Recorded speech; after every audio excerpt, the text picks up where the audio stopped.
In a city ruled by shadows and neon lights, Kang stood untouchable, Seoul's coldest Mafia heir, a man who believed love was a weakness and hearts were meant to stay locked. But destiny crossed oceans. Lara Adebayo arrived from West Africa. Stunning, poised, deceptively gentle. The household knew her as a maid.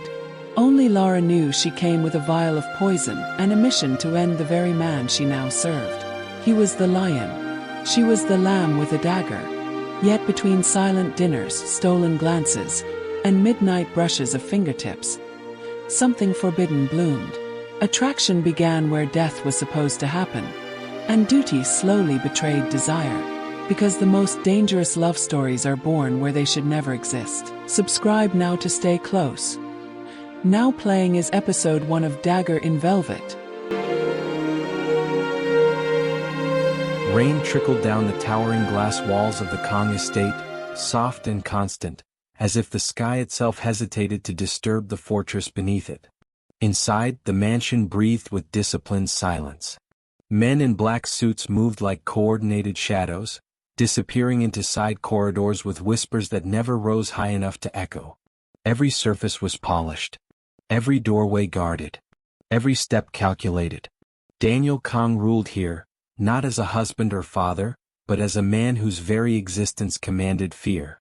His empire stretched through Seoul's underworld with the precision of a chess grandmaster. People said he never lost. People said he never hesitated.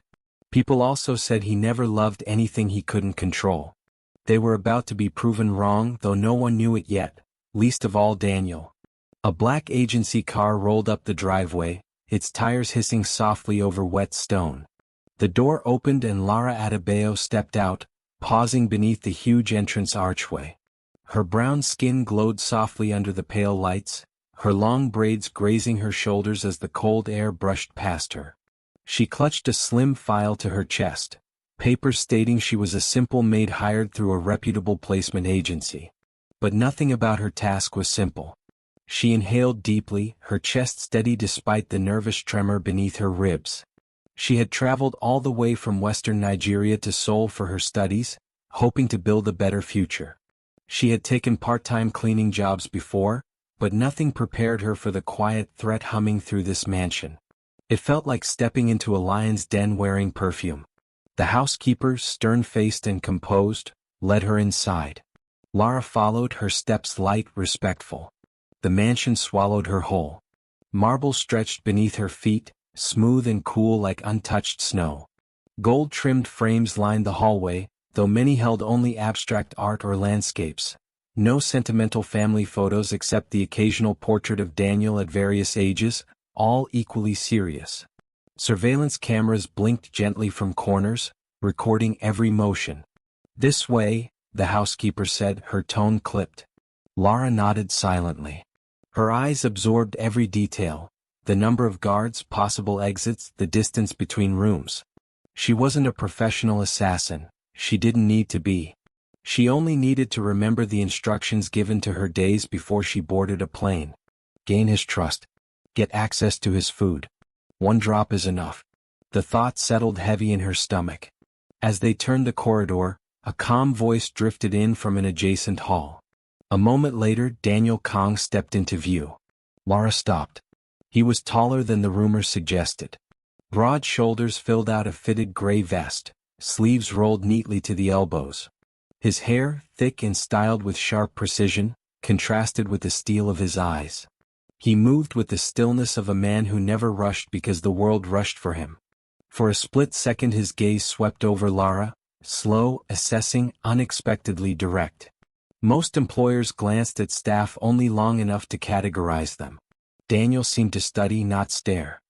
His eyes traced her posture, stuck to her fully curved hip, then her boobs to her braids, the slight hesitation in her breath. Lara bowed politely. Too low. Too long. She straightened awkwardly, cheeks warming at the mistake. His lips almost curved, almost. New hire? Daniel asked, turning to the housekeeper, though his eyes remained on Lara. Yes, sir. Lara Adebayo. From the agency. Lara cleared her throat softly. Good afternoon, sir.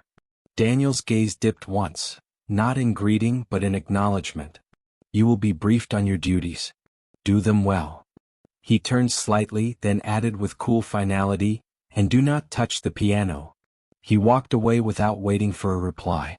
Lara exhaled slowly.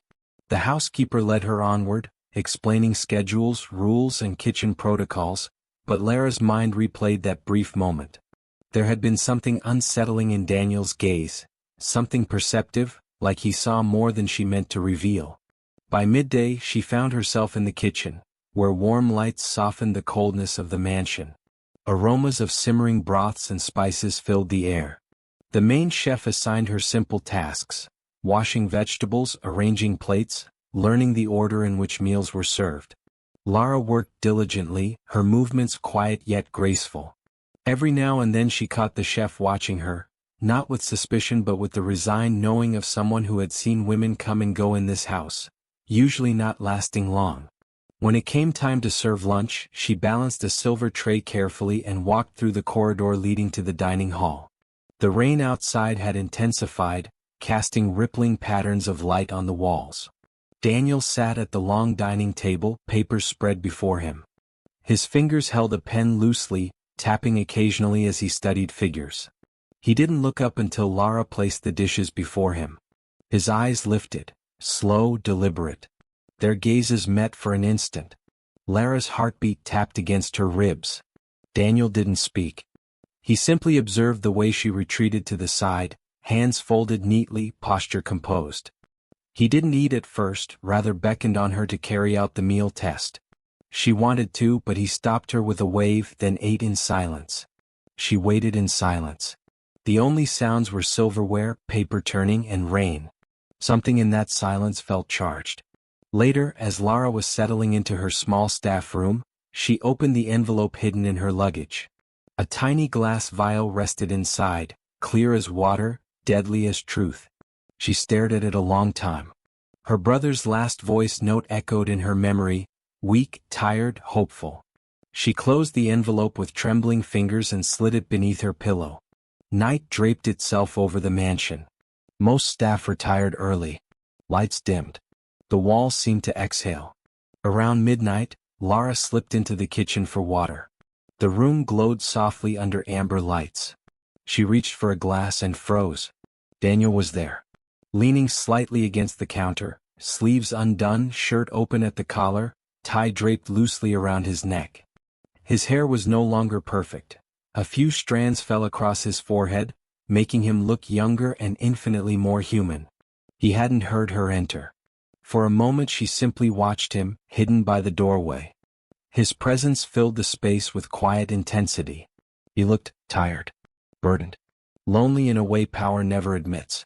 When he finally noticed her, he straightened a little, eyes narrowing faintly in surprise. "You're awake," he said, voice softer than before. "Yes, sir," Lara replied. "I couldn't sleep." Daniel's gaze ran over her face briefly, stopped again at her boobs, now visible because of the see-through nightgown she wore, then dropped to her bare feet. She had slipped out of bed without wearing her house slippers. Something flickered in his expression. Not judgment. Something closer to unfamiliar concern. He opened the fridge, took out a bottle of water, then hesitated as if debating something. He extended it toward her. "Here." Lara blinked, caught off guard, but stepped forward to accept it. Their fingers brushed lightly, no more than a whisper of contact. Yet the air between them tightened instantly. Daniel stepped back, letting her have the space. "Rest when you can," he said, turning away. His voice remained low but carried a different texture. Less command, more warning? Or interest? He paused at the doorway, looked at her once more, and spoke almost quietly. "Welcome to the house, Lara." He left her standing there, the cool bottle in her hand, her breath shallow, her mind a battlefield between duty and instinct. Upstairs, the lights reactivated as Daniel walked through the hall. He didn't look back. Downstairs, Lara remained still for a long time, the sound of rain wrapping around the mansion like a secret. Somewhere beneath her pillow, the vial waited. So did destiny. If you are falling for this story, hit subscribe and stay close. Next episode drops shortly. Share your emotions in the comments section.